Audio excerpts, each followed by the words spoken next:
Jumpa lagi Sobat Story di Topik Top Story Channel. Di channel ini Sobat Story akan disajikan sejarah, kisah, cerita-cerita masa lalu yang berdasar sumber-sumber yang kompeten dalam setiap video di channel ini.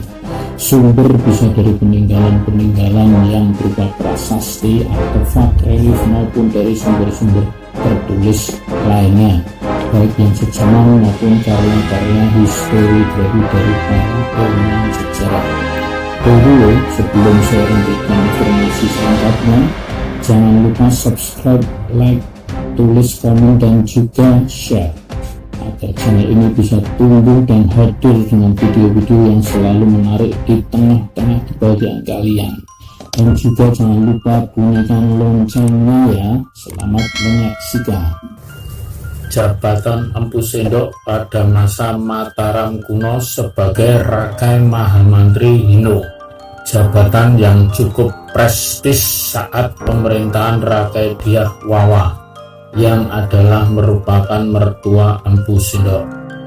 Akibat semakin berat himpitan masalah yang terjadi di Mataram kuno, apalagi saat itu juga dibarengi dengan penyerangan dari kerajaan Sriwijaya karena dendam lama saat Balaputra Dewa disingkirkan oleh Rakai Pikatan, Empu Sendok memutuskan untuk memindahkan pusat pemerintahan Mataram ke Jawa Timur. Bahkan dalam prasasti Empu Sendok yang berangka tahun 947 Masehi menyatakan bahwa Raja Empu Sendok adalah peletak dasar berdirinya Kerajaan Medang Kamulan di Jawa Timur. Walaupun sebenarnya Empu Sendok masih keturunan dinasti Sanjaya di Mataram kuno, akibat desaan dari Sriwijaya yang adalah merupakan dinasti Sailendra, pada situasi seperti ini tidak memungkinkan untuk mempertahankan dinasti Sanjaya di Mataram kuno, sehingga Empu Sendok mendirikan dinasti baru yang diberi nama Dinasti Isyana. Nama dinasti itu diambil dari gelar Empu Sendok, yaitu Empu Sendok Sri Isyana Tunggadewa. Namun setelah Empu Sendok turun tahta, keadaan di Medang, Jawa Timur dapat dikatakan suram dan gelap.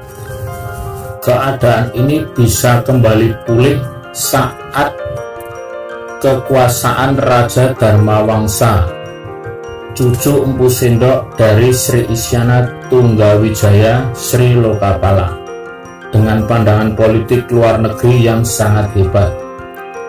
Bahkan Raja Dharmawangsa berani mengklaim bahwa Kerajaan Medang Kamulan adalah sebagai kerajaan maritim terbesar di Jawa.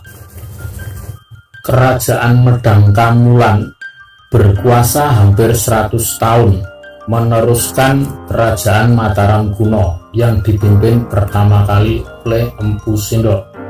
Letaknya di Jawa Timur, tepatnya di Watugaluh, di tepi Sungai Brantas, yang beribu kota di Watanmas, sekarang wilayah Kabupaten Jombang.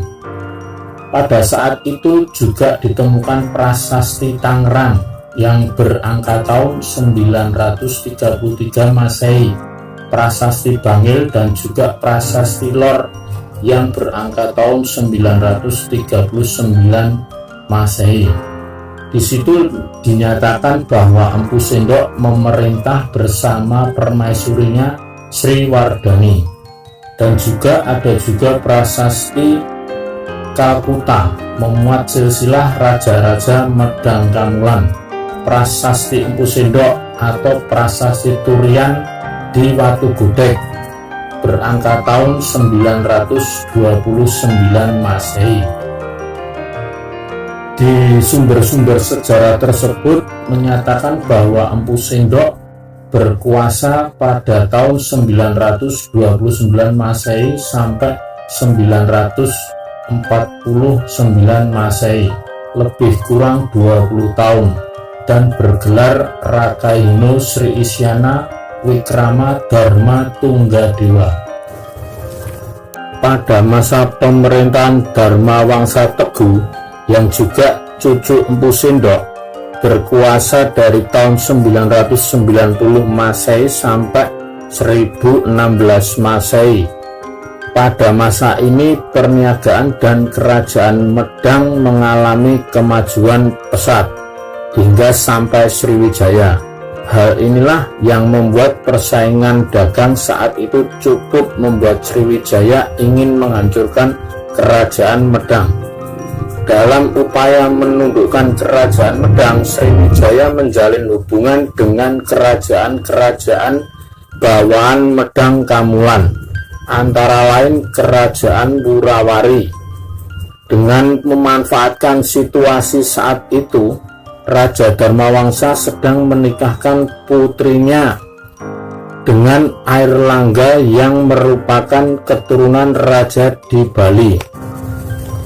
Kondisi ini dimanfaatkan oleh kerajaan Wurawari untuk menghancurkan kerajaan Medang yang dibantu Sriwijaya pada tahun 1016 Masehi.